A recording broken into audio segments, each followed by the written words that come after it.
तो आपने मानसिक बताया, सोशल बताया, मुझे लगता है कि फिजिकल हेल्थ पे भी उसके बहुत सारे असर होते हैं, तो उसके बारे में आप क्या कहेंगे? जैसे आपने बताया कि शुरू में इसकी वजह से इम्यूनिटी अच्छी होती है, तो ये उसका एक एडवांटेज है। उसका ब्लड प्रेशर जो है वो चेक करने में या फिर कंट्रोल में रखने के लिए मदद होती है। हार्ट का जो हेल्थ है उसके ऊपर डिपेंड होता है, हमारा सर्कुलेशन अच्छा रहता है तो हेल्थ की एक्टिविटी भी अच्छी रहती है। तो ऐसे क्या बीमारियां है जो जो लोग सेक्स नहीं करते हैं उनमें, मतलब इनडायरेक्टली उसका रीजन हो सकती है? सो इनडायरेक्टली अगर ये बोल दो कि एक तो तनाव अगर बढ़ेगा थोड़ा, तो एक तो इम्यूनिटी कम हो सकती है, स्ट्रेस बढ़ सकता है। जो स्ट्रेस हार्मोन्स होते हैं उसके कारण फिर बीपी बढ़ जाता है। ये सारे इश्यूज होते हैं। सेक्स एक्टिविटी इन इटसेल्फ भले ही उसको बहुत हार्ड वर्कआउट नहीं बोलेंगे, बट ऑफ कोर्स उसमें भी कैलोरीज बर्न होती है। एक जो थोड़ा बहुत स्वेटिंग हो जाता है, फिजिकली वो टोन रखता है। तो वो जो फिजिकल रिलीज मिलता है वो भी इम्पोर्टेंट है। उससे कई अच्छे अच्छे हार्मोन्स जो रिलीज होते हैं वो भी आपके, अभी जैसे ये जो हार्मोन्स रिलीज होते हैं, इवन अगर हम सेक्स हार्मोन्स की भी बात करते हैं, वो जब सेक्स के दौरान रिलीज होते हैं तो वो सिर्फ आपके सेक्सुअल ऑर्गन्स पे काम नहीं करते, वो आपके बाकी बॉडीज पे भी काम करते हैं। आपके ग्रोथ पे काम करते हैं, आपके ओवरऑल हेल्थ पे काम करते हैं, skin, hair, all of these things. तो ये भी इम्पोर्टेंट है कि ओवरऑल अगर आप सेक्स नहीं करते हैं, अगर वो धीरे धीरे कम हो जाता है, तो एक साइकोलॉजिकल एंगल से भी स्ट्रेस बढ़ के वो आपके इम्यूनिटी और हार्ट पे इफेक्ट करेगा, और फिजिकली भी आपके जो हार्मोन लेवल्स है वो भी इतने रिलीज नहीं होंगे, जिसके कारण आपकी हेल्थ इफेक्ट होगी। मुझे लगता है फीमेल्स यूजुअली मतलब स्किन हेयर्स को लेके बहुत ये होती है, मतलब क्या बोलते हैं कि अच्छा होना चाहिए, अच्छा दिखना चाहिए, लुक अच्छा होना चाहिए। तो अगर अच्छा रहना है, अच्छा दिखना है, अच्छे तरह से खुद को मेंटेन करना है, तो मुझे लगता है कि सेक्सुअल एक्टिविटी इंपॉर्टेंट है, सेक्सुअल हेल्थ इंपॉर्टेंट है। उसकी तरफ कृपया ध्यान दीजिए। सिर्फ पार्लर में जाके वो नहीं होगा। अगर आप घर पे अच्छे से सेक्स करते हैं तो उससे डेफिनेटली हेल्प हो सकता है।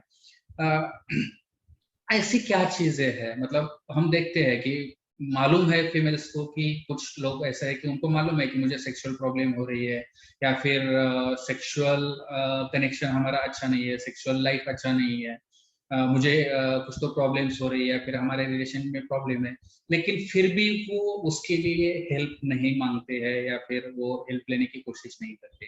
क्या रीजंस हो सकते हैं उसके पीछे?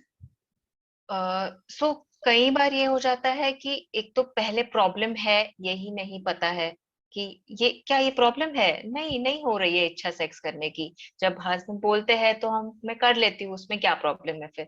तो सबसे पहले ये जो अवेयरनेस है, जैसे डेफिनेटली आप ये जो प्रोग्राम कर रहे हैं, आप ये अवेयरनेस बढ़ाने की हम जो कोशिश कर रहे हैं, वो सबसे ज्यादा जरूरी है कि ये एक चीज हो सकती है। अगर हमें पता ही नहीं कि ये गड़बड़ है या ये कोई प्रॉब्लम है, तो इसके बारे में इसलिए ये एक बैरियर हो जाता है कि अवेयरनेस नहीं है उतनी। दूसरा ये हो जाता है कि डेफिनेटली झिझक आ जाती है, हेजिटेशन आ जाती है कि इस बारे में बात कैसे करें। कई बार ये भी लगता है कि ये तो गंदी चीज है, इसके बारे में इतना बात नहीं करना, टैबू लगता है। कई बार क्या हो जाता है कि जैसे सेक्सोलॉजिस्ट तक पहुंचना ये पॉसिबल नहीं होता, कई बार पता नहीं होता है कि एक स्पेशलाइजेशन है, यहाँ पे जाना है। शायद कभी फिजिशियन के पास जाते हैं, कई बार शायद मन भी करे कि ये बताए बात, पर अगर ये हो गया कि अगर उनको उतनी प्राइवेसी नहीं मिल रही है, हड़बड़ी में बात हो रही है, तो उनको भी कई बार झिझक हो जाता है। अगर लगता है कि सामने वाला डॉक्टर भी उतना सुन नहीं रहा है, तो उनको भी शायद उतना शेयर करने का मन न करे। हस्बैंड से भी अगर समझो बात नहीं हो पाती है उतनी, जैसे वैसे पहले बोला कि कम्युनिकेशन इतना होता नहीं है, हस्बैंड भी बोलता है इसमें कोई बात नहीं, हस्बैंड को उनका ठीक ठाक हो रहा है, तो वो उतना ध्यान नहीं देते। दूसरी चीज ये हो जाती है कि कई बार बाकी मेडिकल इश्यूज भी अफेक्ट करते हैं सेक्सुअल हेल्थ को। सो वो भी इम्पोर्टेंट है कि कई बार ये भी जानना जरूरी है कि यदि आपकी सेक्सुअल लाइफ अच्छी थी और अचानक से कम हो गई है, और आपको कोई क्रॉनिक इशू हो गया है, जैसे पेन की तकलीफ हो गई है, या आपको कोई हार्मोनल इशू हो गया जैसे थायराइड, पीसीओडी या ऐसी चीजें हो गई है, तो इसके कारण भी चीजें इफेक्ट होती है। तो ये भी बहुत ही महत्वपूर्ण बात है कि फिजिकल और सेक्सुअल हेल्थ जो आपकी है वो रिलेटेड है। तो कई ऐसी फिजिकल चीजें हैं, कुछ दवाइयां भी होती है जिसके कारण सेक्स ड्राइव कम हो जाती है। तो अगर आप डेफिनेटली कभी भी महसूस करें कि आपकी सेक्सुअल ड्राइव अच्छी थी और एकदम से कम हो गई है, तो ये कोशिश करिए जानने की कि क्या बदला है, कुछ चेंज हुआ है, क्या आपके रिश्ते में कुछ बदला है, क्या दवाई बदली है, क्या आपकी हेल्थ में कुछ बदला है, क्या घर पे कुछ बदलाव आया है, किसी बात का स्ट्रेस हुआ है, कभी वेट गेन या एकदम सडन वेट लॉस, इससे भी कई बार इश्यूज हो जाते हैं। तो ये अगर आप ध्यान देंगे कि किसके कारण कुछ चेंजेस हुए हैं, आप भी जान पाएंगे उसको और आप सही समय पे हेल्प भी ले पाएंगे। डेफिनेटली। और मुझे लगता है कि कुछ पार्ट जो है डॉक्टर्स से भी रिलेटेड है। मतलब बहुत सारे डॉक्टर्स जो है, फिजिशियंस है, इस चीज में ट्रेंड नहीं होते हैं, या फिर गायनेकोलॉजिस्ट जो है वो यूजुअली क्वेश्चन सेक्सुअल लाइफ के बारे में बहुत बार, मतलब फिजिकल के बारे में वो देखते हैं, पूछते हैं, लेकिन सेक्सुअल लाइफ के बारे में मतलब वो बात नहीं करते या फिर उनको समझाते नहीं है। और फिजिशियन के साथ में बात करने की कोशिश करें तो उनके पास में एक तो टाइम नहीं होता है, या फिर उनकी खुद की कुछ नॉलेज में कमियां होती है, उनके खुद की कुछ मिसकंसेप्शन होते हैं। मतलब एक पेशेंट मेरे पास में आया था, उन्होंने बोला कि 55 ईयर्स मेल था, उन्होंने बोला कि मुझे ऐसे ऐसे प्रॉब्लम हो रही है। तो physician said to him that अभी 55 ईयर्स हो गए, 2 बच्चे हो गए, फैमिली कंप्लीट हो गए, बूढ़े हो गए, आप क्या करेंगे सेक्स? तो ये कुछ ऐसी चीज है, मुझे लगता है कि फिजिशियन ने में इम्प्रूव करना चाहिए। और जो सेक्सुअल रिलेटेड हेल्थ, मतलब ये इम्पोर्टेंट है, ये पता चल रहा है, तो उसके बारे में, डिसऑर्डर्स के बारे में, क्यों होता है, क्या होता है, उसके बारे में सीखना। और वो पूछना, एक क्वेश्चन एज अ जनरल पूछना। मतलब जब हिस्ट्री टेकिंग होता है तो उसमें बहुत सारे क्वेश्चन होते हैं, तो एक क्वेश्चन ये होना चाहिए कि आपकी सेक्सुअल लाइफ हाल में कैसी चल रही है। क्योंकि अगर फिजिशियंस बोलेंगे तो उनको बोलने में दिक्कत नहीं होगी, मुझे ऐसा लगता है। और वो वन ऑफ द रीजन है कि फैमिली फिजिशियन अगर ये क्वेश्चन नहीं पूछते हैं, या फिर अगर फीमेल या मेल कुछ क्वेश्चन पूछते हैं, तो उसको मतलब कुछ तो और टॉपिक निकाल के उसको दखल अंदाज किया जाता है। हाल ही में मैंने जैसे बोला कि पिछले 20-30 सालों से चीजें बदल रही है। फीमेल सेल्फ डिपेंडेंट हो रही है, वो खुद का खुद कर सकते हैं, या फिर वो बिजी भी हो चुकी है, या फिर इंडिविजुअल फैमिली, या फिर हम बोलेंगे कि न्यूक्लियर फैमिली हो रही है। तो इन चीजों की वजह से कुछ अच्छे इफेक्ट्स हो रहे हैं, कुछ बैड इफेक्ट्स हो रहे हैं। तो ये एग्जैक्टली क्या है? पिछले 20-30 सालों में फीमेल सेक्सुअलिटी में क्या क्या चेंजेस आ चुके हैं, या फिर ओवरऑल फीमेल सेक्सुअल लाइफ में क्या क्या चेंजेस दिख रहे हैं? सो अगर हम देखें कि डेफिनेटली चेंजेस आए हैं, अगर हम कल्चरली देखें तो कल्चरली और सोशली कुछ कुछ बदलाव आ रहे हैं। हमारा जो मीडिया होता है, मास मीडिया, और जो ओवरऑल लोगों का माइंडसेट है वो चेंज हो रहा है। फाइनेंशियल इंडिपेंडेंस भी जो कई शायद कुछ साल पहले नहीं होता था, वो आ रहा है। और अगर हम सेक्सुअलिटी की भी बात करें तो एक तो जो सेक्सुअल अवेयरनेस है वो बढ़ रही है। फीमेल्स भी थोड़ा सा ये जो मास्टरबेशन है उसके लिए भी बिल्कुल पहले से तो डेफिनेटली ओपन अप हो रही है। सो ये कुछ चेंजेस है। ये भी कभी कभी लेकिन ये देखा गया है कि अगर हम देखें कि शादी के शायद जो टाइम है वो आगे चले गए हैं। लड़कियां करियर पे फोकस कर रही है तो कई बार शादी को लेट हो जाता है। सो प्रीमैरिटल सेक्स ऑफ कोर्स पहले भी होता था पर अभी कॉमनली होता है। तो बस इसके वक्त हमें बस यही ध्यान रखना चाहिए कि कॉन्ट्रासेप्शन अच्छे से यूज हो, ताकि बस इन्फेक्शन के एक चांसेस हो सकता है अनप्लान्ड प्रेगनेंसी और इन्फेक्शंस का, वो एक ध्यान रखना चाहिए। एक चेंज ये भी हो सकता है कि इवन कई विमेन प्रिफर करती है कि उनको मास्टरबेशन से, जैसे मास्टरबेशन से ऑर्गेजम ज्यादा मिलता है, तो वो भी प्रेफर करती है कि it is okay, my sexuality in my hand. तो कई बार ये हो जाता है कि उससे जो बॉन्डिंग होनी चाहिए पार्टनर्स के बीच में वो कम हो जाती है, बिकॉज वो फीमेल रादर प्रेफर कर लेती है कि वो मास्टरबेशन से ही खुद को सेटिस्फाई कर ले। तो कई बार ऐसे भी इश्यूज आते हैं, केसेस आते हैं। तो ये एक चेंज देखा गया है बेसिकली। डेफिनेटली। हम थोड़ा सा भी एंड की तरफ जा रहे हैं, तो कुछ आप टिप्स देना चाहेंगे फीमेल हेल्थ के लिए इम्प्रूव करने के लिए, या फिर जो एक जनरल फीमेल्स है, रेगुलर फीमेल्स है, तो उनके लिए रिलेशनशिप अच्छा करने के लिए, या फिर सेक्सुअल लाइफ अच्छा करने के लिए, या फिर सेक्सुअल हेल्थ अच्छा करने के लिए क्या टिप्स देना चाहेंगे? सबसे पहले तो सवाल पूछिए बहुत सारे। कोई भी सवाल स्टूपिड नहीं होता है। आप बिल्कुल भी सवाल पूछ सकते हैं। मन में अगर कुछ आता है तो आप सही रिसोर्सेज के पास जाइए। अगर आप ऑनलाइन भी देख रहे हैं तो आप मेक श्योर कीजिए कि वो कोई भी अनवेरिफाइड सोर्स ना हो। आप अगर लगता है कि कुछ दिक्कत आ रही है तो आप प्रोफेशनल हेल्प लीजिए, आपको जिससे का साथ भी कंफर्टेबल लगता है। आजकल स्पेशलिस्ट भी काफी एक्सेसिबल रहते हैं, तो उनसे मिलिए जब भी अगर ऐसा लगता है। और रिलेशनशिप में हम जैसे बोलते हैं कम्युनिकेशन इज की, तो उसके बिना कुछ नहीं होगा। जो भी बनता बिगड़ता है वो कम्युनिकेशन या लैक ऑफ कम्युनिकेशन से होता है। तो डेफिनेटली ये याद रखिए कि जब तक आप अपनी सेक्सुअलिटी को ओन नहीं करेंगे, आप उसका अधिकार अपने हाथों में नहीं लेंगे, तब तक आपको सेटिस्फैक्शन शायद उतना ना मिले। तो एक बार आप खुद की सेक्सुअलिटी को ओन कीजिए, रिमेम्बर कीजिए कि आप भी डिजर्व करते हैं प्लेजर, और आपकी सेक्सुअल हेल्थ अच्छी रखने के लिए आपको भी कोशिश करनी चाहिए, वो आपकी रिस्पॉन्सिबिलिटी भी है और आपका राइट भी। तो आप इसके बारे में अपने हस्बैंड से या पार्टनर से कम्युनिकेट कीजिए। और कभी कभी वो जो झिझक रहती है ना कि वो क्या सोचेंगे सामने, तो उसके कारण आप जो होल्ड बैक करते हैं वो मत कीजिए। कई बार वो सिर्फ मन में रहता है, सामने से जजमेंट नहीं आता है। मोस्ट ऑफ द टाइम्स सामने वाला भी ओपन रहता है इस बारे में बात करने के लिए। इनफैक्ट वो खुश होंगे, उनको भी अच्छा लगेगा, आपके पार्टनर को भी, अगर वो आपको हेल्प कर पाए सेटिस्फैक्शन गेन करने में। तो बात कीजिए इसके बारे में, और मेक श्योर कि आप अपना हेल्दी लाइफस्टाइल मेंटेन कर रहे हो, मेडिकल कंडीशंस को भी अंडर कंट्रोल रख रहे हो, क्योंकि उसका भी इम्पैक्ट सेक्सुअल लाइफ पे होता है। सो ये अगर हेल्दी लाइफस्टाइल मेंटेन करेंगे तो इन टर्न वो सेक्सुअल लाइफ में भी आपको हेल्प करेगा। डेफिनेटली। और मुझे और इसके साथ में एक लगता है कि माइंडफुलनेस एक इम्पॉर्टेंट चीज है।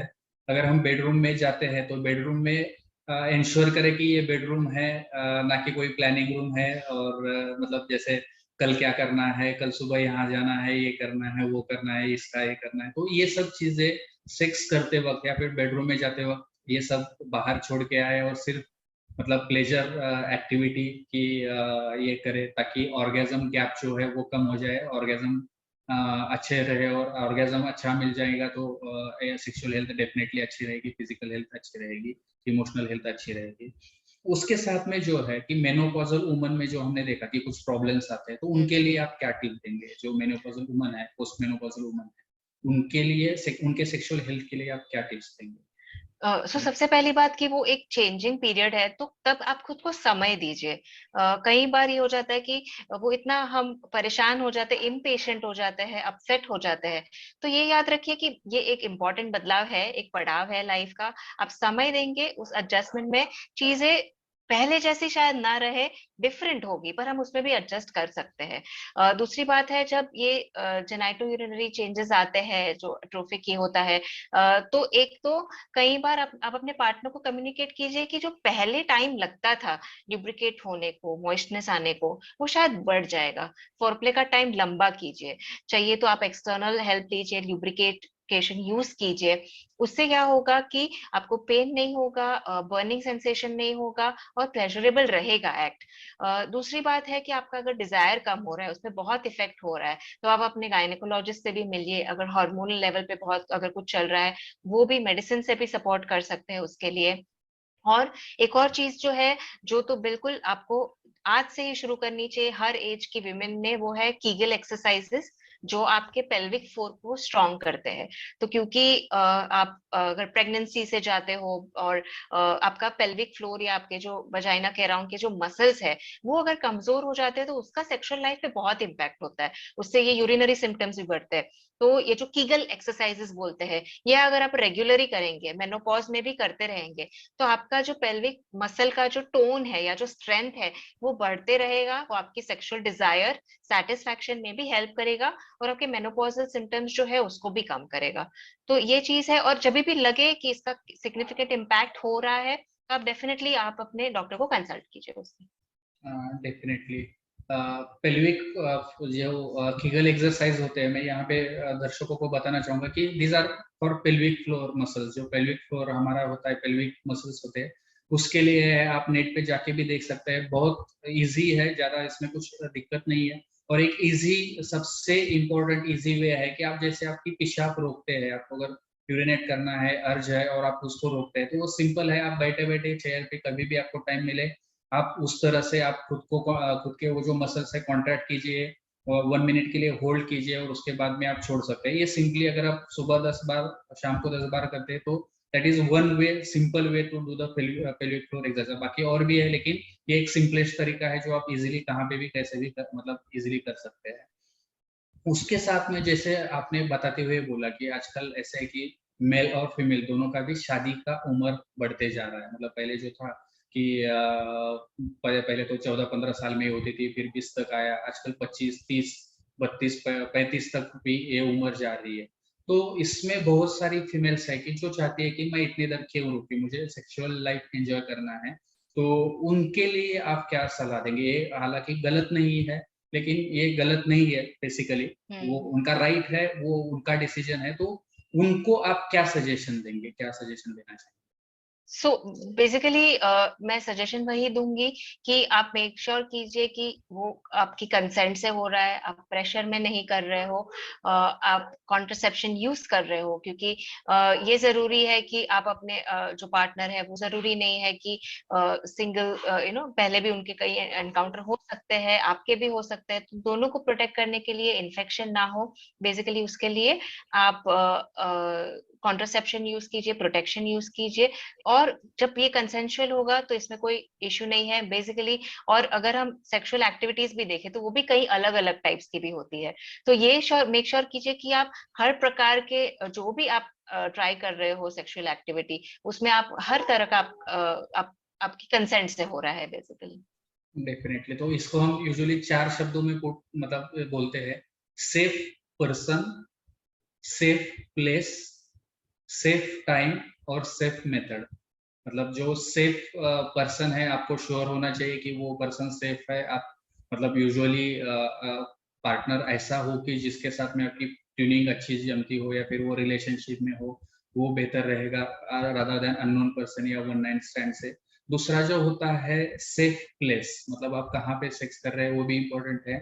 ऐसे ना हो कि आपका करियर खत्म हो जाए, या फिर आपकी लोगों को पता चल जाए और आपकी बदनामी हो जाए, फिर आपको मतलब उसकी वजह से तकलीफ बेसिकली झेलना पड़े।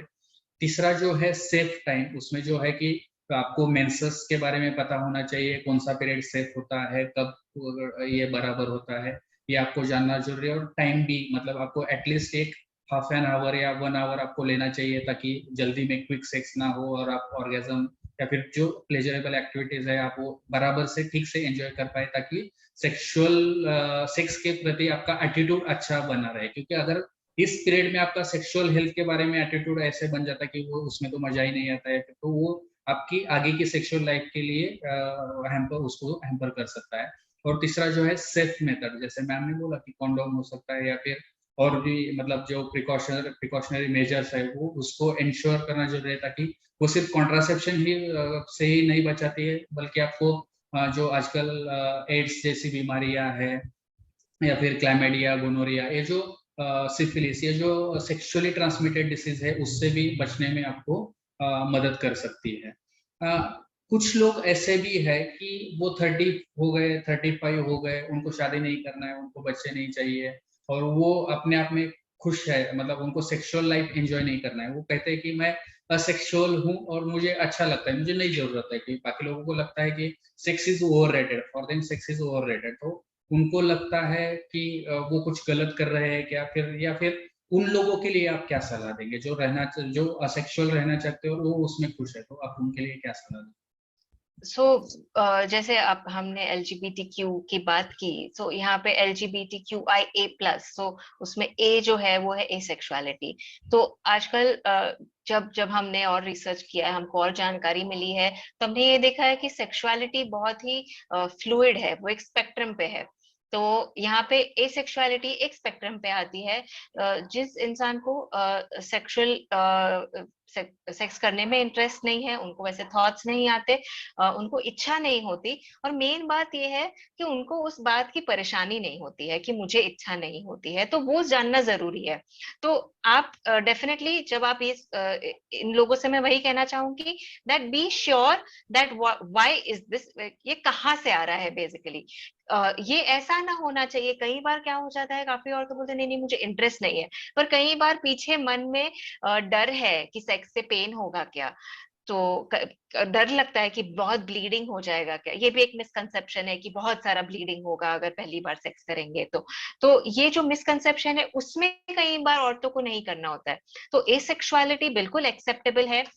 आपको अगर आप एसेक्सुअल हो, आप उससे डिफाइन करते हो, तो आपको बिल्कुल आपका हक है उस तरह से जिंदगी जीने का। पर आप बिल्कुल बस श्योर कीजिए कि आपका कारण वही है, कोई और कारण नहीं है इसके पीछे, या कोई हार्मोनल इशू नहीं है। और दूसरी बात कि अगर ऐसा है तो आप कोशिश कीजिए कि आप क्लियरली कम्युनिकेट करते हैं आपके फैमिली को, अगर आप बताना चाहते हैं, या एटलीस्ट आप कम्युनिकेट कीजिए कि आप शादी नहीं करना चाहते। कि कई बार ये हो जाता है कि कोई एसेक्सुअल पर्सन की शादी हो जाती है और फिर दिक्कत आ जाती है रिलेशनशिप में, क्योंकि नेचुरली फिर मिसमैच लिबिडो होगा, क्योंकि एसेक्सुअल पर्सन सेक्स नहीं करना चाहेगा और जो अपोजिट पर्सन हो, who is a normal heterosexual person, might want to engage in sex. तो फिर इससे दिक्कत हो सकती है। तो आप डेफिनेटली पहले श्योर कीजिए कि आप वो उससे डिफाइन करते हो, आप उससे रिलेट करते हो, एंड देन आप उसके बारे में कम्युनिकेट कर दीजिए।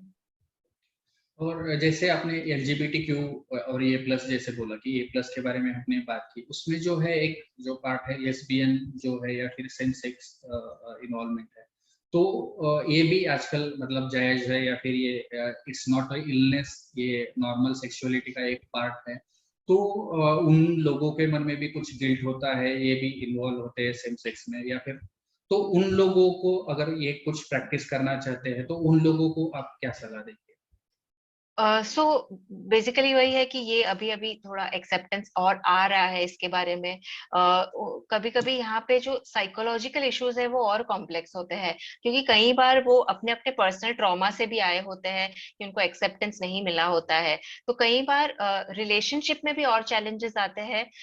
तो भाई आप वहां पे मेक श्योर कीजिए कि आप अपने रिलेशनशिप में रोल्स डिफाइन कर रहे हो, आप अपनी रिलेशनशिप। सो अभी ये हेटेरोसेक्सुअल हो गया या सेम सेक्स रिलेशनशिप हो गया, आपको मेक श्योर करना है कि आपके रिलेशनशिप के रूल्स आप तय कर रहे हो। तो ये कोई भी रिलेशनशिप हो वो मैटर नहीं करता है, आप अपने रूल्स तय कीजिए, आप अपनी बाउंड्रीज तय कीजिए। और इवन सेम सेक्स पार्टनर्स को या बाइसेक्सुअल पार्टनर्स को मैं वही कहना चाहूंगी कि आप जो आप आपके पार्टनर के साथ डिसाइड करते हो, आप जो भी सेक्सुअल एक्टिविटी में एंगेज करते हो वो कंसेंशुअल रहने दो, आप बात करो। अगर आप कहीं बार नई एक्टिविटी करना भी चाहते हो तो उसके पहले जो आउटसाइड द बेडरूम कम्युनिकेशन है वो करो कि क्या ये ट्राई करना है। एक कभी कभार अगर लगता है कुछ नई चीज है और वो जम नहीं रही है, तो एक सेफ वर्ड रखो कि नहीं ये अभी बंद कर देना है, stop this, we don't want to do it ahead. तो वो कोशिश करो। कई बार अगर कुछ समझो और सेक्सुअली अगर ओरल एक्टिविटी में भी अगर इन्वॉल्व हो रहे हो, तो मेक श्योर आप ओरली भी डेंटल डैम्स करके जो आते हैं वो भी प्रोटेक्शन के लिए आप यूज कर लो, ताकि माउथ के इन्फेक्शन भी ना हो बेसिकली, या फिर और इन्फेक्शन इधर से उधर ना हो जाए। तो ये और अलग प्रोटेक्शन जो होते हैं वो भी आप मेक श्योर आप यूज कर रहे हो। सो बेसिकली वही है, सेम सेक्स हो या हेटेरोसेक्सुअल कपल हो, ऑलमोस्ट बॉटम लाइन सेम रहती है। डेफिनेटली आई होप हमने बहुत सारे क्वेश्चंस कवर कुछ किए हुए हैं, बहुत सारी इंफॉर्मेशन कवर की चुकी है। लेकिन हो सकता है कि कुछ चीजें हम मतलब ये this is a vast topic, तो बहुत सारी चीजें छूट भी गई है। तो हम कोशिश करेंगे कि अगले 20 मिनट में हम जो हमारे ऑडियंस है वो कुछ अगर पूछना चाहे तो उनको हम रिप्लाई करेंगे, उनके क्वेश्चंस के हम रिप्लाई करेंगे। उससे पहले तैयार हो जाइए जो बाकी लोग है, क्विज कंपटीशन की फर्स्ट क्वेश्चन का टाइम हो चुका है। आपका मोबाइल रेडी रखिए, आप व्हाट्सएप ओपन कीजिए, और आपके लिए जो ये पहला क्वेश्चन है, आज का जो पहला क्वेश्चन है वो है ऑर्गेज्म गैप क्या होता है। क्वेश्चन है ऑर्गेज्म गैप क्या होता है। तो ये जो है आपको रिप्लाई करना है और भेजना है 9503421124 ये नंबर पे। और जब तक कि आप रिप्लाई कर पाए, हम थोड़ा सा जो ऑडियंस राउंड है उसके बारे में मैं कुछ बोलना चाहूंगा। आज हम सिर्फ नॉर्मल सेक्सुअलिटी या फिर नॉर्मल जो फीमेल सेक्सुअल हेल्थ है उसके बारे में बात कर रहे हैं। हमने फीमेल सेक्सुअल डिसऑर्डर्स जो है वो पार्ट कंसीडर नहीं किया था, ताकि ऑलरेडी हम बहुत लेट हो चुके हैं, मतलब बहुत देर तक ये सेशन चला है और अगर उसको इन्वॉल्व कर दे तो बहुत टाइम हो जाता।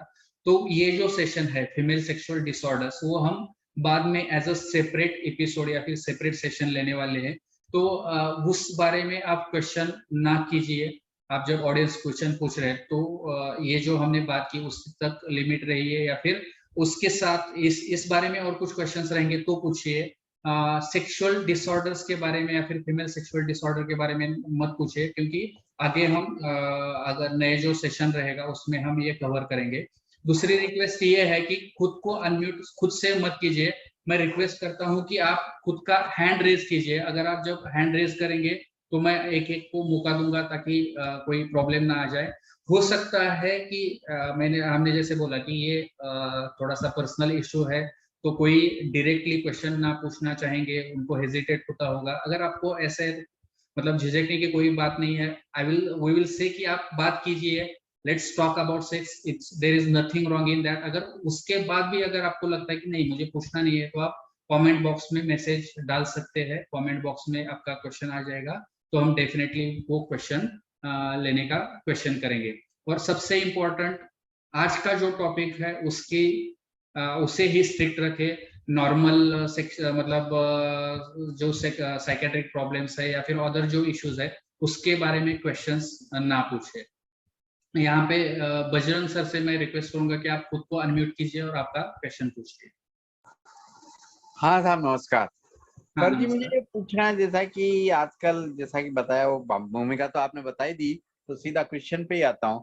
जैसे 11 साल से लेके 35 साल तक अगर कोई मास्टरबेशन करता है डेली थ्राइस से डे, तो बुढ़ापे में उसको कोई तकलीफ होती है? मेल फीमेल दोनों के बारे में बताइए साहब।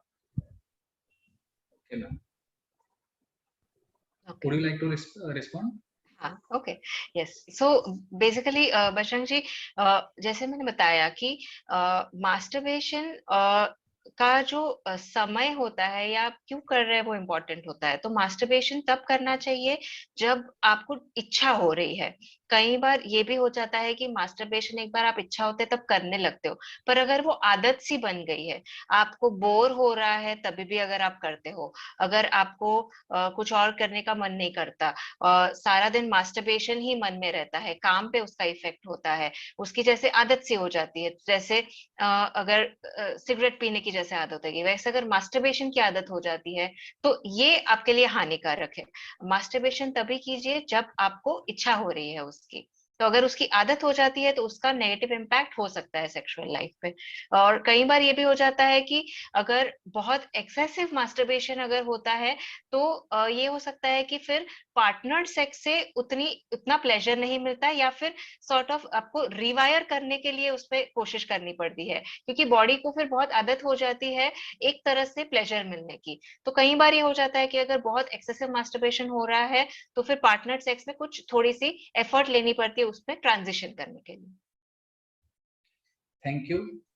मैं यहाँ पे क्वेश्चन जो क्विज का था वो और एक बार रिपीट करना चाहूंगा। साइकोलॉजिकल और क्या, ऑर्गेजम, लेकिन बॉडीली बजरंग कोई सर एक इफेक्ट होता मिनट। है क्या? बॉडीली फिजिकली फिजिकली कुछ इफेक्ट होता है क्या इससे, जैसा मैंने नहीं, क्वेश्चन फिजिकली पूछा? फिजिकली कोई वीकनेस या वो जो ऐसा एक मिसकंसेप्शन कभी कभी होता है कि धातु जाने से वीकनेस हो जाती है या कमजोरी आती है या आपका खून कम हो जाता है, वैसा कुछ नहीं होता है।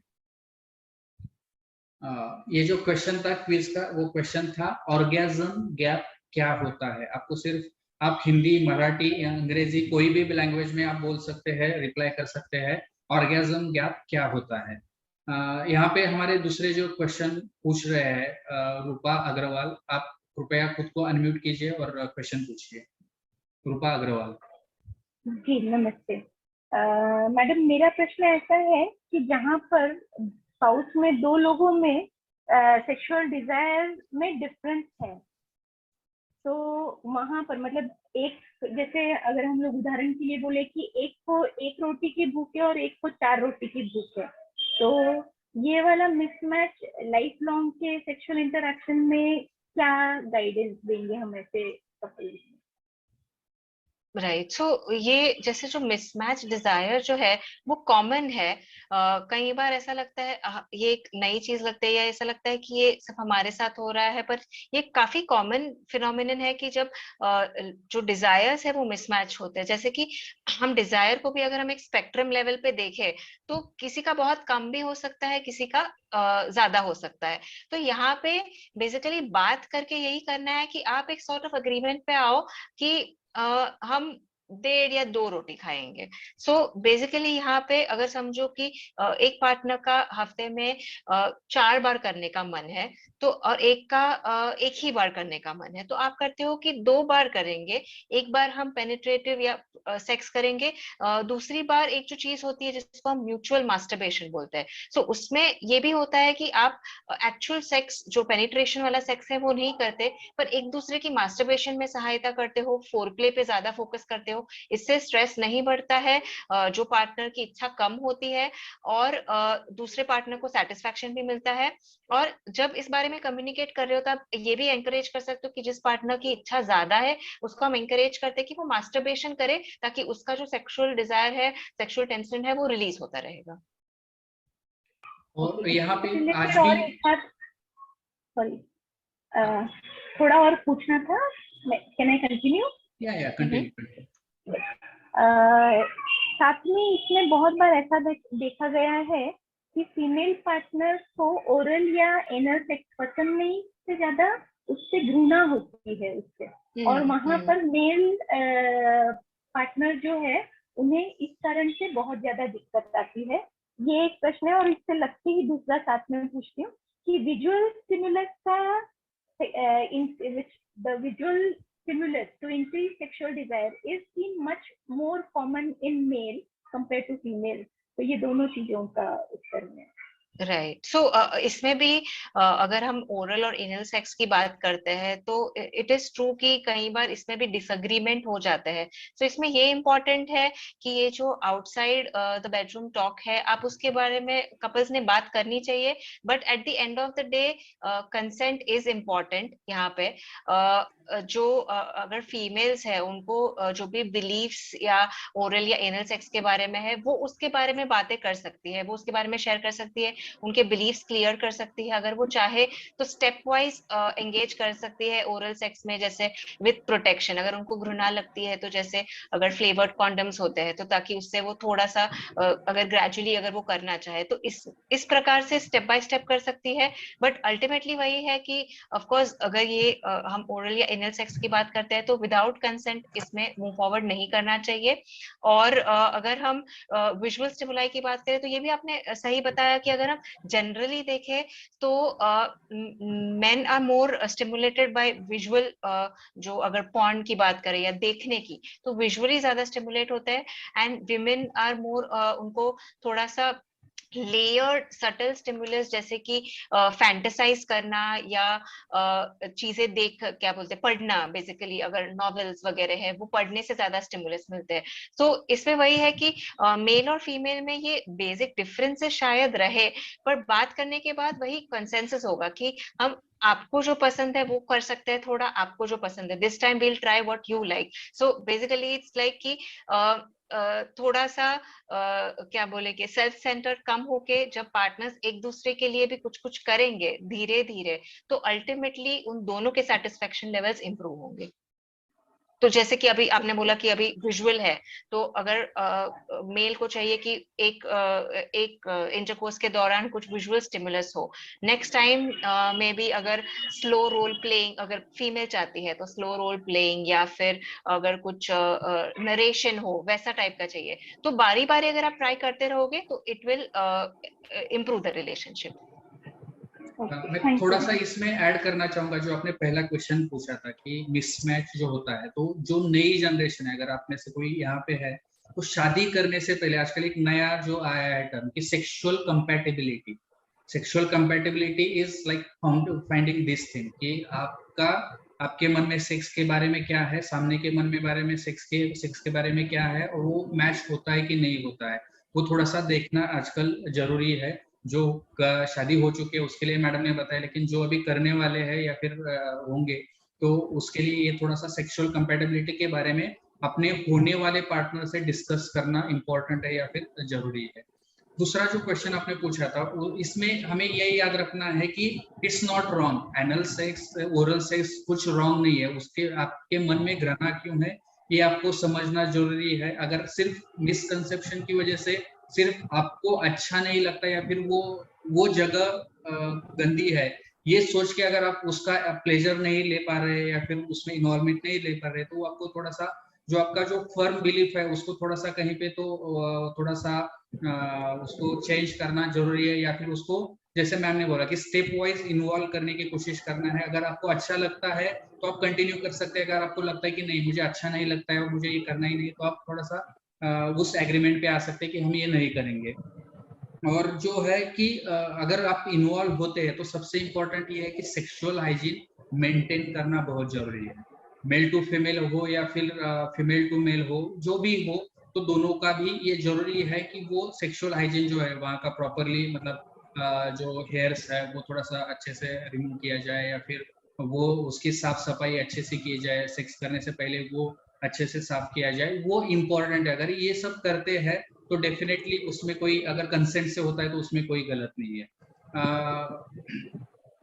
जो आगे का क्वेश्चन, जो स्पीकर है जो क्वेश्चन सॉरी हमारे ऑडियंस से जो क्वेश्चन पूछना चाहते हैं वो है देवड़ीकर, डॉक्टर देवड़ीकर। कृपया सर आप आपको खुद को अनम्यूट कीजिए और आपका क्वेश्चन जो है पूछिए।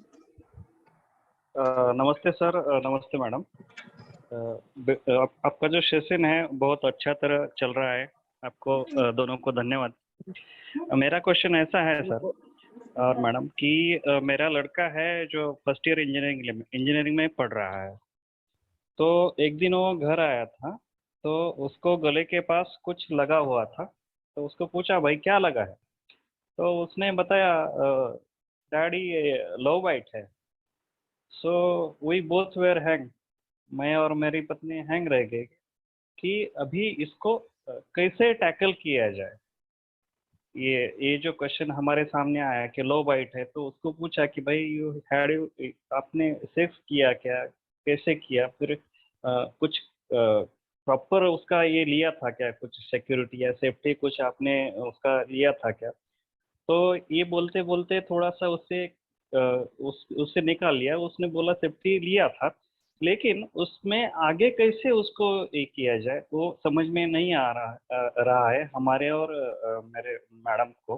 तो यू कैन गाइड फॉरवर्ड, आप गाइड कर सकते हैं कि इसमें कैसे आगे चला जाए, क्योंकि हमारे दिन में ऐसी परिस्थितियां नहीं आती थी, लेकिन आए दिनों में ऐसी परिस्थितियां हमारे सामने आ रही है, तो इसमें कैसे आगे जाना चाहिए, तो so please. So I think यहाँ पे एक चीज मैं कहूंगी कि ये अच्छी बात है एक तरह से कि उसने ओपन अप हुआ है, मतलब उसने बताया है, यस तो ma'am. At least line of communication open है। One thing is that. दूसरी बात यह है कि आप बिल्कुल सही बोल रहे हो कि यहाँ पे आपका रिएक्शन इम्पोर्टेंट है। आप टोन सेट करोगे कि ये कैसे होगा, तो आप मेक श्योर कीजिए कि आप हेजिटेशन ना रखें बात करने में, आप क्लियर कम्युनिकेशन रखिए। और आप बेसिकली उसको जो भी आपसे शेयर करना है आप उसे करने दीजिए। अगर आप उसको कुछ सवाल है या कुछ बताना है तो आप उसको करने दीजिए। और सबसे पहली बात कि आपके मन में जो क्या आ रहा है वो आप और अपने वाइफ पे डिस्कस कीजिए कि क्या चिंता आ रही है, क्या मन में आ रहा है। जब आप अपने यस जो डर है, फियर है, उनको एड्रेस आप खुद करेंगे, एक बार आप थोड़े सेटल फील करेंगे ये डिस्कस करने के बाद। कई बार क्या हो जाता है कि हम हमारे मन में थॉट्स आते रहते हैं, चिंताएं आती रहती है, बस वो चलती रहती है, हम उनको रुक के एड्रेस नहीं करते हैं। तो एक बार वो आप करेंगे, आप कंफर्टेबल फील करोगे, फिर आप उससे अच्छे से बात कर पाओगे। Okay ma'am, I would thank like to add कि हमारे जो एटीट्यूड है, हमारी जो सिचुएशन थी वो अलग थी, अभी की सिचुएशन अलग है। हमारे यू। टाइम पे मे बी एक्सेसिबल नहीं था इसलिए हमने नहीं किया होगा, अभी उनके लिए इजीली एक्सेसिबल है तो वो कर रहे हैं। सबसे इम्पोर्टेंट क्या है कि वो जो कर रहे हैं उसके बारे में, जैसे हमने बोला कि safe sex, safe person, safe time, और ये, और उसके साथ में सेक्स एजुकेशन में वैल्यूज पढ़ाना बताना ये भी इम्पोर्टेंट है। हमको सिर्फ उनको आइडियाज देने हैं कि this could be a wrong, मतलब ये एक जनरली ये है कि ऐसे ऐसे शादी के बाद में सेक्स होना चाहिए, लेकिन ठीक है आजकल एज बढ़ रहा है तो आपकी चॉइस है, आपको डिसाइड करना है कि क्या करना है क्या नहीं करना है, ये प्रोज है ये कॉन्स है, और उसके हिसाब से आप डिसाइड करो करना है कि नहीं करना है। करना है तो आपको क्या क्या ध्यान रखना है, अगर नहीं करना है तो आपके लिए क्या क्या ऑप्शंस अवेलेबल हो सकते हैं। अगर आप कर सकते हैं तो अच्छी बात है, या फिर नहीं कर सकते आप कोई सेक्सुअल एजुकेटर जो हो, सेक्सोलॉजिस्ट हो, उनके पास में उनको साथ में लेके जा सकते हैं कि ठीक है अगर आपको करना है तो करो, कोई मतलब आपको क्या करना है आपको डिसाइड करना है, लेकिन हमें थोड़ा सा ये मतलब ये नहीं लगा लेकिन हम थर्ड पर्सन की मदद लेंगे जो आपको इसमें गाइड करेंगे। और जब थर्ड पर्सन के पास में भी जाएंगे तो ऐसे नहीं कि आप मतलब मेरे पास में बहुत बार ऐसे पेरेंट्स आते हैं कि मेरे बच्चों को बोलो कि ये गलत है और उसको नहीं करना है। तो दिस इज मतलब ये सेक्सोलॉजिस्ट पे फोर्स करना बहुत मतलब मुश्किल हो सकता है। डेफिनेटली सेक्सुअल वैल्यूज हम उसको बता सकते हैं, बताएंगे, लेकिन उसको वो फॉलो करे तो वो थोड़ा सा कहीं पे तो जो ये है, नहीं तो फिर क्या होगा कि अगली बार वो आपके साथ में ये चीजें डिस्कस नहीं करेंगे या फिर आपको बताएंगे नहीं। अगर कुछ प्रॉब्लम भी आता है, समझो हो गया कि उनके सामने जो फीमेल पार्टनर है उसको कुछ तो मतलब अनप्लान प्रेगनेंसी रह गई और उनको कहीं पे दिखाना है, जाना है, तो उस टाइम पे वो कुछ तो गलत रास्ता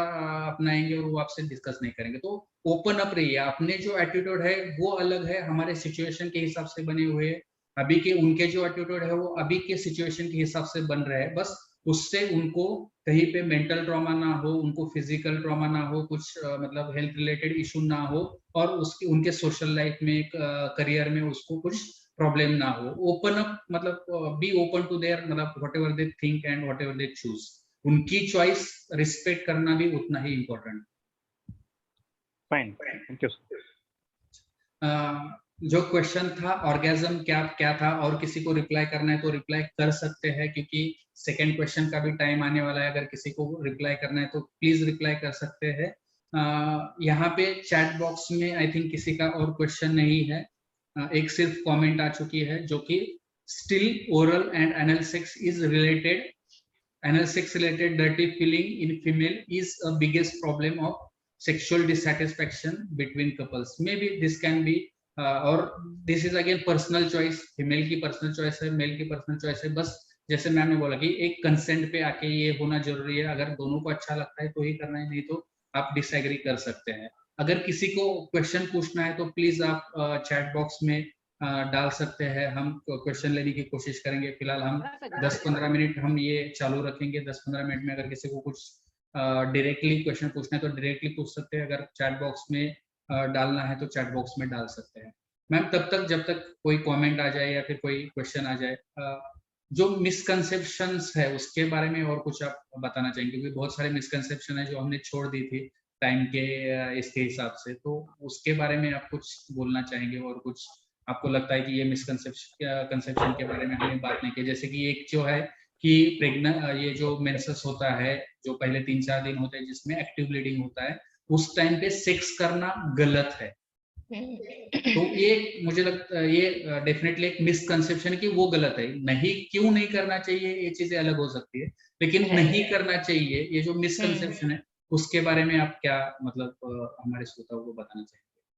राइट, तो अभी मेंस्ट्रुएशन के रिलेटेड अपने आप ही कल्चरली काफी सारे है, जो कल्चर बोल दो, ट्रेडिशन, रिचुअल्स, ये सारी चीजें है ही कनेक्टेड। तो प्लस ये चलती आती है। एंड कई बार ये क्या हो जाता है, it is for a reason कि कई बार ऑफ कोर्स जैसे हमने बोला कि डिजायर का लेवल भी अलग अलग होता है, तो कई बार फीमेल को खुद इच्छा नहीं होती है उस टाइम पे करने की, कई बार अच्छा भी नहीं लगता है करने को। तो इस कारण से कई बार ये एकदम बिलीफ बन जाता है कि बिल्कुल करना ही नहीं चाहिए, तो वो नेसेसरी नहीं है। डेफिनेटली एंगेज कर सकते हैं, और इनफैक्ट वो सेफेस्ट पीरियड होता है जब प्रेगनेंसी का सबसे लोएस्ट रिस्क रहता है। तो अगर आप सेफ सेक्स का अगर सोच रहे हो तो वो लोएस्ट रिस्क है कि उस पीरियड में प्रेगनेंसी का जो चांसेस रहता है वो वेरी ऑलमोस्ट 0% रहता है। Okay, thank you. और कुछ मिसकंसेप्शन के बारे में हम बात करें? और एक वही है कि जो वो हाइमेन का जो मिसकंसेप्शन है कि वन थिंग इज कि वर्जिनिटी पे कई बार काफी जोर भी होता है। तो हाइमेन जो होता है वो कई बार यूं ही रप्चर भी हो जाता है, कई बार इतना ब्लीडिंग भी नहीं होता है या बिल्कुल ब्लीडिंग भी नहीं होता है। और कभी कभी ऐसा हो जाता है कि अगर वो नहीं होता है तो लोग कंसर्न हो जाते हैं कि ये क्यों नहीं हुआ। और दूसरा ये भी होता है कि जैसे ये टीनेज में इस पे बहुत बात होती है, या कई बार ये भी होता है कि अरे बहुत ज्यादा ब्लीडिंग होता है, बहुत ज्यादा पेनफुल होता है, तो इसके कारण मन में काफी कई लड़कियों को डर बैठ जाता है, और फिर इसके कारण आगे जो वजाइनिस्मस या फियर ऑफ जो पेन की जो बातें होती है वो हो जाती है। तो ये भी है कि हाइमन रप्चर होने के वक्त एक बहुत ही थोड़ा सा जैसे फिंगर कट अगर होता है उतना ब्लीडिंग होता है, वो ज्यादा नहीं होता है, और ओवरऑल सेक्स पेनफुल एक्सपीरियंस नहीं होता है और होना भी नहीं चाहिए। यदि वो इतना पेनफुल है तो वो भी एक है कि सेक्स इज वेरी पेनफुल, तो वो भी एक कई बार मिसकंसेप्शन होता है। तो sex is not painful, it's a pleasurable thing, it is a different feeling, but वो पेनफुल नहीं होना चाहिए। यदि सेक्स आपको पेनफुल महसूस हो रहा है तो डेफिनेटली आपको मदद लेनी चाहिए। ये एक मिसकंसेप्शन भी है। और उसके साथ में और ये भी एक मिसकंसेप्शन है कि फिजिकल लुक जो है पर्टिकुलरली ब्रेस्ट के बारे में, कि जो फीमेल्स के ब्रेस्ट छोटे होते हैं उनको इच्छा कम होती है, जिन फीमेल के ब्रेस्ट ज्यादा बड़े होते हैं उनको इच्छा ज्यादा होती है। तो ये मिसकंसेप्शन के बारे में आप कुछ बताना राइट। चाहेंगे? वो फिजिकल अपीयरेंस आई थिंक आपको भी जैसे आते होंगे, बहुत सारे लोग आते हैं जो ये थोड़ा सा अलग दिख रहा है, ये नॉर्मल है क्या? तो बिल्कुल बस सिर्फ मन की शंका दूर करने के लिए आते हैं। तो जैसे वही है कि हम सबके नाक के साइज और शेप सबके अलग अलग है, वो बस है, उससे कुछ फर्क नहीं पड़ता। हमारे चेहरे अलग अलग है, उससे कुछ फर्क नहीं पड़ता। तो आपके जो भी फिजिकल, आप ब्रेस्ट बोल दो या पीनस बोल दो या वजाइना बोल दो, वल्वा भी जो होते हैं, अब वल्वा के जो आउटर लिप्स होते हैं और जो इनर लिप्स होते हैं, कई बार इनर लिप्स ज्यादा बाहर रहते हैं, वो भी अलग अलग शेप्स और साइजेस के होते हैं। तो it is all normal variations रहते हैं। ये मिथ्स है बेसिकली कि big breasted women are more have more desire और आर मोर इवन फर्टाइल, ये सारे भी चीजें आती है। तो ये बेसिकली गलत फहमियां है। तो फीमेल ने यहाँ पे मतलब ये दिमाग से निकाल देना चाहिए कि अगर मेरे ब्रेस्ट छोटे हैं तो मैं कम सेक्सुअली अट्रैक्टिव हूँ, या फिर मेरी सेक्सुअल इच्छा कम है। रादर अब मेल को मतलब एक्टिव फीमेल पार्टनर ये ज्यादा, मतलब अगर आप एक्टिव रहेंगे तो वो ज्यादा हेल्पफुल रहेगा rather than the bigger breast और साइज ऑफ द ब्रेस्ट। यहाँ पे हमारे जो दूसरा एक क्वेश्चन पूछा है, 30 year old boy, 30 year old का बॉय क्लास में 5 minute bad continue private part हिलाकर सेटिस्फेक्शन मिलाता है, इसके बारे में गाइडेंस कीजिए। सो ये जो प्यूबर्टी का टाइम है, कई बार ये हो जाता है कि हॉर्मोन्स तो आ जाते हैं, अर्जिस आ जाती है, और कई बार एक्सीडेंटली या जो बेसिकली उनके क्लासमेट बैचमेट से उनको ये सब चीजें पता चलती है कि मास्टरबेशन में बहुत अच्छा फील हो रहा है। और कई बार ये सब नई नई चीजें होने के कारण ये बिहेवियर आ सकता है। तो बेसिकली यहाँ पे सेक्स एजुकेशन ही जरूरी है कि ये एक नॉर्मल चीज है, ये होती है, आपके शरीर में ये चेंजेस हो रहे हैं, पर ये कहाँ पे करना है, ये कब करना है, ये प्राइवेसी में करना है, ये पब्लिक में क्या चीजें नहीं okay, what is not okay. और ये जो सेक्स एजुकेशन है वो कम उम्र से भी शुरुआत कर सकते हैं कि जो आपके प्राइवेट पार्ट्स है ये पब्लिक में टच नहीं करना चाहिए। तो ये धीरे धीरे अब जब आप सेंसिटाइज करोगे, बात करोगे, तो बेसिकली इसका सोल्यूशन वही है कि सेक्स एजुकेशन इंपॉर्टेंट है। उस चीज के लिए उनको डांटिए मत, उनको शर्मिंदा मत कीजिए कि बिल्कुल गलत कर दिया और इससे तुम ये हो जाएगा, तुम्हारा शरीर खराब हो जाएगा, तुम्हारी बुद्धि पे इफेक्ट होगा। तो ये ऐसा डरा धमका के बिल्कुल भी मत कीजिए, उनको प्यार से बात कीजिए, उनको समझाइए कि ये क्यों गलत है पब्लिक में करना, और उनका विश्वास बनाए रखिए अपने साथ। हमारे दूसरे जो कॉलर है बजरंग, और एक क्वेश्चन पूछना चाहते हैं, उनसे एक क्वेश्चन लेंगे। डॉक्टर साहब, मुझे जब साइज की बात चली है तो मुझे पूछना है, जैसे साइज के ऊपर पेनिस का और वेजाइना की साइज पे भी बहुत मिसकंसेप्शन है, इसे जरा क्लियर करेंगे कि पेनिस के छोटी साइज होने से कुछ इफेक्ट पड़ता है? Would you like to respond? Penis की साइज अगर कम हो तो उसका ऑर्गेज्म पे, फीमेल सेक्सुअल सेटिस्फेक्शन पे क्या असर? नहीं, सो बेसिकली अगर हम देखें मेल एंड फीमेल, बोलना चाहूंगी size does not matter, right. अगर ये हम स्लोगन कहीं बार पढ़ते हैं तो सेक्सुअल हेल्थ में भी ये सबसे इम्पोर्टेंट चीज है कि साइज मैटर नहीं करता, चाहे वो फीमेल का हो या मेल का हो। कई बार अभी अगर हम कल्चरली भी देखें कि जो अब रेस वाइज देखे तो कुछ जो रेसेस होती है उनका जो पेनिस साइज होता है वो बड़ा होता है। अगर हम देखने जाए तो वजाइना का जो 2 to 3 सेंटीमीटर जो होता है वो सबसे एक्टिव ये होता है जहाँ पे ज्यादा नसें होती है। अगर उतना भी स्टिमुलेशन हो जाता है तो that is enough for the satisfaction. And what is more important is कि आप फोरप्ले कैसे कर रहे हो, आप टेक्निक कैसे यूज कर रहे हो, आप कौन सी पोजिशंस ट्राई कर रहे हो। तो आप जैसे सेक्स में इन्वॉल्व हो रहे हो वो इम्पोर्टेंट है, साइज इम्पोर्टेंट नहीं है। डेफिनेटली। जैसे मैं एक कॉमनली एग्जाम दे देता हूँ कि आपका पेन कितना लंबा है, इसके ऊपर आपको एग्जाम में कितने मार्क्स मिलेंगे इम्पोर्टेंट नहीं, मतलब डिसाइड नहीं करता है। आप उस पेन का यूज कैसे करते हैं उसके ऊपर ये डिपेंडेंट है। अनलेस एंड अनटिल वो माइक्रो पेनिस नहीं है तो तब तक फीमेल के इसमें मतलब फीमेल सेटिस्फेक्शन में कोई दिक्कत नहीं आती है। बस आपको जैसे मैम ने बोला कि उसका प्रॉपरली यूज करना है, फोर प्ले अच्छा करना है, उनको क्या अच्छा लगता है क्या नहीं लगता है वो ध्यान रख के म्यूचुअल प्लेजरेबल उसको बनाना है। अगर वो होता है तो डेफिनेटली उसका साइज मैटर नहीं करता है। एक क्वेश्चन यहाँ पे चैट बॉक्स में आया है वो हम लेंगे। उससे पहले आज का जो दूसरा क्वेश्चन है मैं बताना चाहूंगा ताकि हमें रिजल्ट जल्दी से जल्दी पता चले या फिर विनर्स जल्दी पता कर सके। जो सेक्सुअल रिस्पॉन्स साइकिल है फीमेल या मेल, जो मैम ने बताई थी शुरू के पीरियड में कि सेक्सुअल रिस्पॉन्स साइकिल होती है, तो सेक्सुअल रिस्पॉन्स साइकिल की 4 फेजेस कौन सी होती है? सेक्सुअल रिस्पॉन्स साइकिल की 4 फेजेस कौन सी होती है? इस दूसरा क्वेश्चन है, आपको व्हाट्सएप पे रिप्लाई करना है। हालांकि ये जो क्वेश्चन है मुझे लगता है जनरल है थोड़ा सा, या फिर मतलब फीमेल सेक्सुअलिटी के से रिलेटेड नहीं, लेकिन फिर भी हम ले लेंगे। पिंकी शाह ने पूछा है, even this behaviour issue, this is a behaviour issue, how to tackle with slow learner और हाइपर किड्स और ऑटिस्टिक किड्स। मतलब उनका शायद क्वेश्चन जो पब्लिक में मैस्टरबेशन का था उसके रिलेटेड है कि बहुत बार जो ऑटिज्म वाले बच्चे होते हैं, स्लो लर्नर होते हैं, फिर I think they want to say about intellectual disability kid, so उनमें ये बहुत बार ऐसे होता है कि वो पब्लिक डिस्प्ले करते हैं उस चीज का, तो उसमें उसको कैसे हैंडल करना चाहिए? तो वहां पे वो थोड़ा कॉम्प्लेक्स इशू भी हो सकता है।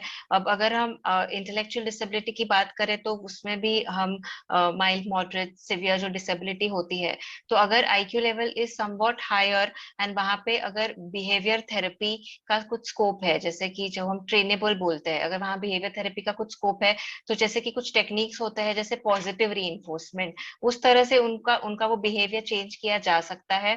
कई बार ये एक डिसइनिबिशन यानी कि कुछ कुछ चीजें होती है, जैसे वो गुस्सा हो जाते हैं, अग्रेसिव हो जाते हैं, उससे भी रिलेटेड होती है। तो ये एक न्यूरोकेमिकल लेवल पे होता है, उनके कुछ कुछ केमिकल्स ऊपर नीचे होते हैं जो ये सिंड्रोम्स के साथ जुड़े हुए होते हैं। तो इसका पूरी तरह से जांच करना जरूरी है और फिर इफ नीडेड फिर वहां पे हम दवाई से भी उसमें मदद की जा सकती है।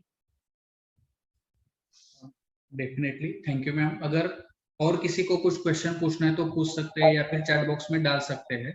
यहाँ पे एक क्वेश्चन सतीश हातगले ने पूछा है, स्त्रियांमधील संभोगादरम्यान वेदनांचे कारण काय आहे? I think this is related to female sexual disorder. Sir ये जो क्वेश्चन है हम जो हमारा नेक्स्ट सेशन होगा जो फीमेल सेक्सुअल डिसऑर्डर के टाइम पे होगा उस टाइम पे लेंगे, क्योंकि ये जो है मतलब सेक्सुअल डिसऑर्डर से रिलेटेड है, तो ये जो चीज है उसके बारे में हम बाद में बात करेंगे। फिर भी अगर हमारे पास में टाइम है तो कोई और क्वेश्चन नहीं तो मैम इन जनरल इसके पीछे क्या रीजन हो सकते हैं, मतलब जो डिटेल में हम बाद में बात करेंगे, लेकिन एक ओवरऑल क्या क्या चीजें हो सकती है जिसकी वजह से सेक्स करते वक्त फीमेल्स को तकलीफ हो सकती है या फिर दर्द हो सकता है? सो उसके भी अगर हम बोले तो फिजिकल कारण हो सकते हैं या साइकोलॉजिकल कारण हो सकते हैं। तो फिजिकल कारण हो सकते हैं कि वहाँ की नसें ज्यादा सेंसिटिव हो सकती है, वहाँ पे कुछ लीजन हो सकता है और उससे कभी कभी पेनफुल सेक्स हो सकता है, तो जिसको हम डिस्पेरेन्युआ बोलते हैं। और कई बार उसमें अगर हम फुल वर्कअप करें और गायनेकोलॉजिकल चेकअप करें तो अगर कुछ इशू है जो वहां पे ट्रीट हो सकता है, तो वो एक फिजिकल कारण हो सकता है। और अगर हम साइकोलॉजिकल मेन कारण देखने जाए तो उसको हम वजाइनिस्मस बोलते हैं, जैसे कि मैंने कुछ समय पहले बताया। तो जैसे कई बार एक फियर ऑफ पेन रहता है due to misconceptions, due to a lot of cultural issues basically.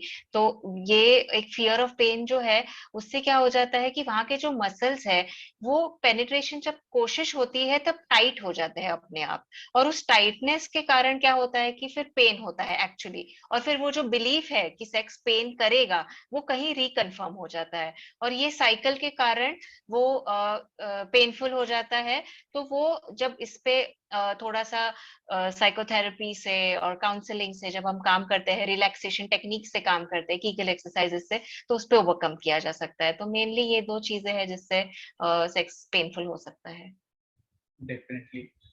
Thank you very much ma'am, आपने बहुत अच्छे से यहाँ पे बताया हुआ है। जब तक कि मैं ये रिजल्ट फाइनल देख लूँ या फिर विनर्स देख लूँ, तब तक आप लास्ट मैसेज आप लोगों को यहाँ पे क्या देना चाहेंगे? यहाँ पे जो फीमेल्स है, जो उनको अगर सेक्सुअल लाइफ अच्छी करनी है या फिर उसको मतलब सेक्सुअल लाइफ हेल्दी और एंजॉयबल होनी है, तो उनके लिए आप फाइनल सजेशन आप क्या देंगे? फाइनल सजेशन, आई थिंक सबसे पहली बात तो आई वुड थैंक यू कि आपने अटेंड किया। That is also a very good step कि हमने इस बारे में चर्चा किया, आज इंटरेक्ट किया। फर्स्ट थिंग वही है। और दूसरी चीज यही है कि ज्यादा से ज्यादा अपने no your body, I would say make, सबसे पहली रिलेशनशिप आपकी खुद के साथ होती है, सबसे ज्यादा बातें आप खुद के साथ करते हो। So when it comes to sexual health also, put yourself first, know your body. आप अपनी सेक्सुअलिटी को जानिए, उससे पहचानिए, वो आपको आपकी सेक्सुअल लाइफ में आगे मदद करेगा। Okay, thank you very much. Thank you. और इसी के साथ में हम एंड में आ रहे हैं। आज के जो विनर्स है, किन लोगों को लगता है कि उन्होंने आंसर्स बराबर दिए? क्या they can raise their hand और just put in the comment box then आपको अगर कॉन्फिडेंस है कि मैंने आंसर्स बराबर दिए हैं और मेरे आंसर्स बराबर है। Doctor Devdikar says has raised hand. Okay, anyone else? और किसी को लगता है कि उन्होंने आंसर्स बराबर दिए हुए? ओके, सो अनफॉर्चुनेटली हमारे यहाँ पे सिर्फ 3 विनर के जगह पे 2 ही विनर है। एक्चुअली बहुत कम लोगों ने रिप्लाई किया, पता नहीं आप अभी भी डर है इतना एक घंटा बोल के भी अगर आपको लगता है कि इस बारे में बोलना नहीं चाहिए या फिर आप बोल नहीं रहे तो गलत है। हमारे मतलब मुझे लगता है कि कोशिश व्यर्थ जा रही है। आपको बोलना चाहिए था, आपको रिप्लाई करना चाहिए था। सिर्फ 3 लोगों ने यहाँ पे रिप्लाई किया, उनमें से सिर्फ 2 लोगों के आंसर्स बराबर है। 2 लोगों ने आंसर्स बराबर दिए हैं दोनों क्वेश्चन के। तो यहाँ पे 2 विनर्स है जिनके मैं नाम डिक्लेयर करना चाहूंगा। पहले जो विनर है वो है, जैसे देवड़ीकर सर ने हाथ ऊपर किया था, डॉक्टर देवड़ीकर। तो आज के जो हमारे विनर है डॉक्टर देवड़ीकर है। मैं रिक्वेस्ट करूंगा सर से कि आप सर, मैं आपको पिन करता हूं, आपका इंट्रोडक्शन दीजिए, आपके बारे में बताइए और आपको ये सेशन कैसे लगा इसके बारे में आप बताइए। Just give me a second to pin you. Okay, sir, you can start your video if possible and you can tell about it. आपके बारे में बताइए और ये प्रोग्राम कैसे लगा इसके बारे में बताइए। यस सर, मैं एक जनरल प्रैक्टिशनर हूँ। मेरा खुद का क्लिनिक है, BMS हो चुका है मेरा। मैं 20 साल से प्रैक्टिस कर रहा हूँ नियर बाय खोपोली, नवी मुंबई के बाजू में पनवेल खोपोली, उधर मैं प्रैक्टिस करता हूँ। 20 साल से मैं प्रैक्टिस कर रहा हूँ। और ये जो सब आप लोग जो सेक्स एजुकेशन को लेकर जो आप और मैडम जो हमारे मन में जो मिसकंसेप्शंस है उनको दूर करने की आपकी जो कोशिश है वो बहुत ही सराहनीय है। क्योंकि हम अभी ऐसे लग रहा है कि फिर से पुराने युग में चले जा रहे हैं कि कोई तो अभी धर्म है, जाति है और अध्यात्म की लेवल पे भी आगे जा रहे हैं। उसमें भी हम फंस रहे, किधर कैसे कैसे जाल में हम फंस रहे, उनको कैसे निकालना है और विज्ञानवाद की तरफ या प्रयत्नवाद की तरफ कैसे लाना है, ये हम स्पष्टता हम में होनी चाहिए। और ये स्पष्टता लाने की कोशिश आप लोग कर रहे हैं। आपका कार्य बहुत ही सराहनीय है और ऐसे ही मुझे आपकी मीटिंग्स अटेंड करने में बहुत अच्छा ये रहेगी। मेरे खुद के भी जो मिसकंसेप्शंस इसके बारे में है वो दूर करके मैं मेरे पेशेंट में इसका उपयोग कर सकूंगा। धन्यवाद। Definitely. Thank you, sir. Thank you very much for your comments. Definitely there are many more things on the way. हम अभी ये just एक मतलब पहला टॉपिक है, इसके साथ में हम सेक्स एजुकेशन पे बात करने वाले हैं, फीमेल सेक्सुअल डिसऑर्डर के बारे में बात कर रहे हैं, मेन सेक्सुअल हेल्थ के बारे में बात करने वाले हैं, मेंस सेक्सुअल डिस्फंक्शन के बारे में बात करने वाले हैं, LGBTQ+A के बारे में हम बात करने वाले हैं। तो ये अलग अलग सेशंस रहेंगे। ये बहुत बड़ा टॉपिक है और ये मतलब बहुत बड़ा इशू है, तो एक इसमें हम ये नहीं कर पाएंगे। डेफिनेटली आपको अच्छा लग रहा है, आप तक पहुंच रहा है, लोगों तक पहुंच रहा है, इसके लिए ये हमारी कोशिश है कि अवेयरनेस की जाए, मैक्सिमम अवेयरनेस की जाए, लोगों तक पहुंचाया जाए। और जैसे आपने बोला कि अध्यात्म, पिछले मुझे लगता है कि कुछ साल पहले भी मतलब अध्यात्म को एक स्केपगोट बनाया जाता था कि सेक्सुअल डिजायर कम होती है तो अध्यात्म की तरफ, मतलब अध्यात्म एक मतलब उसको ऐसे एक जाया बना जाते थे कि अध्यात्म में जा चुके हैं तो सेक्सुअल प्लेजर खत्म हो गया है, फिर वो एंजॉय नहीं करना है, फिर मैं अभी ये करती हूँ तो मुझे सेक्सुअल प्लेजर नहीं चाहिए। ये यूजुअली एक वन ऑफ द मतलब कुछ लोगों में वे था। तो वो मुझे लगता है कि अगर ये सेक्स आफ्टर 40 जो मैम ने बताया कि मेनोपाज के बाद में सेक्सुअल हेल्थ का इम्पोर्टेंस क्या है, उसको कैसे इम्प्रूव किया जा सकता है, उसको कैसे एंजॉय किया जा सकता है, डेफिनेटली हम उसको मतलब यहाँ पे अगर किसी को पता चला होगा तो डेफिनेटली वो उसमें इम्प्रूव करने की कोशिश करेंगे। Thank you very much for your comments and congratulation once again for winning this thank you sir. Thank you ma'am. हमारे सेकेंड जो विनर है वो है वंस अगेन, मुझे लगता है उन्होंने हैट्रिक की है, ओवर हैट्रिक मैं बोलूंगा, कंटिन्यू नहीं थे, एक बीच में उनका मिस हो गया था। Doctor Sudha Gadyanvar, you don't want you can say like this. Thank you. पहिल्यांदा मी जरा मराठीच बोलते म्हणजे मला छान म्हणजे एक्सप्लेन करता येईल. ऍज अ डॉक्टर होऊन सुद्धा म्हणजे मला बरेचसे मिसकन्सेप्ट होते आणि बऱ्याचशा म्हणजे गोष्टी सेक्स विषयी मुलं जरी विचारली तरी सुद्धा मी थोडंसं हेजिटेट करत होते. पण आज बरेचसे म्हणजे फार छान माहिती मिळाली. मॅडमांचं पहिल्यांदा मी म्हणजे थँक्यू त्यांना बोलते, धन्यवाद देते. खूप छान माहिती आणि तुमचंही सर, आणि ह्या सेशन मधून खूप छान माहिती मिळाली. Thank you very much sir. खूप छान सेशन चाललंय दोघांनाही. तुमचं नाव आणि तुम्ही काय करता सांगायला विसरला तुम्ही, बरेच लोक नवीन आहेत. माझं BHMA झालेलं आहे आणि मी सध्या MA इन काउन्सिलिंग सायकोलॉजी पूर्ण करून 2 वर्ष झाली आहेत. काउन्सिलिंग मी शाळेमध्ये वगैरे जाते, त्यासाठी मला ही इन्फॉर्मेशन खूपच म्हणजे खूप छान म्हणजे सेक्स एज्युकेशन वगैरे देण्यासाठी म्हणजे मला मुळात ही इन्फॉर्मेशन फार आवडली, म्हणजे माझ्या ज्ञानात भर पडली. थँक्यू सर दोघांनाही. डेफिनेटली वेलकम आणि कॉन्ग्रेचुलेशन वंस अगेन। आप दोनों भी विनर से मेरी रिक्वेस्ट है कि कृपया आप 9503421124 पे आपके एड्रेस सेंड कीजिए ताकि आपको आपके टी शर्ट जो है आपके तक पहुंचाया जाए। और इसी के साथ हम आज का ये जो सेशन है वो खत्म करना चाहेंगे। खत्म करने से पहले मैं मैम को बहुत धन्यवाद देना चाहूंगा क्योंकि ये जो टॉपिक है इसके बारे में ज्यादातर लोग बात नहीं करते हैं, तो आपने बहुत अच्छे तरीके से और बहुत अच्छी और डिटेल में इंफॉर्मेशन दी है। शॉर्ट टाइम में 1.5 घंटे में ये कवर करना ऑलमोस्ट इम्पॉसिबल था, फिर भी जो इम्पोर्टेंट है वो आपने बहुत अच्छी तरीके से बताया है, लोगों को समझ पाए, अच्छे से समझ पाए ऐसे बताया हुआ है आपने। आपके ओपीडी के टाइम से, आपके बिजी शेड्यूल से ये जो हमारे लिए टाइम निकाला है, हमारे श्रोताओं के लिए टाइम निकाला है, उसके लिए मैं बहुत बहुत आपको धन्यवाद देना चाहूंगा। इसी तरह मैराथन से जुड़े रहिए और अवेयरनेस में डेफिनेटली हम लोगों के साथ मतलब लोगों को अवेयर करने में और बड़ा रोल प्ले कर सकते हैं। बिल्कुल बिल्कुल, मेरे लिए भी बहुत अच्छा अनुभव था। थैंक यू मुझे इनवाइट करने के लिए यहाँ पे। वेलकम।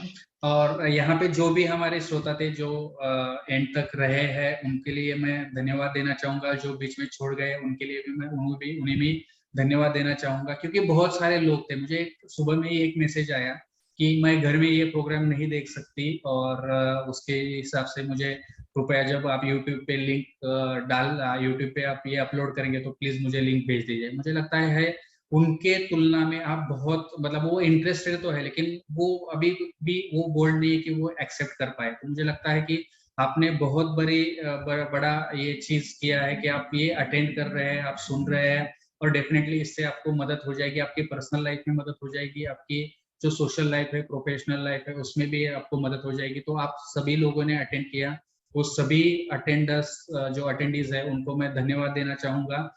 जो लोग एक्टिव पार्टिसिपेशन जिन्होंने किया, क्विज में जिन्होंने पार्टिसिपेट किया, उन लोगों को मैं स्पेशली धन्यवाद देना चाहूंगा कि आपने ये सेशन इंटरेस्टिंग बनाने में मदद किया। जाते जाते मैं सभी से फिर यही रिक्वेस्ट करूंगा कि 48 या फिर 50 ये मुझे लगता है कि बहुत कम नंबर है। मैं पिछली बार भी बता रहा था कि पिछली बार हालांकि 64 तक गया था, लेकिन फिर इस बार कम जा रहा है। तो मुझे लगता है कि हमें थोड़ा सा ये लोगों तक लेके जाने में मदद करना है, क्योंकि हमारे लिए जो टॉप, मैं जैसे बोल रहा हूँ टॉप 42 साइकेट्रिस्ट है, इंडिया के टॉप साइकेट्रिस्ट है। मैम अपनी पेशेंट छोड़ के, आपकी अपनी ओपीडी छोड़ के यहाँ पे अगर अटेंड कर रहे हैं, तो मुझे लगता है कि 42 इज लेस नंबर।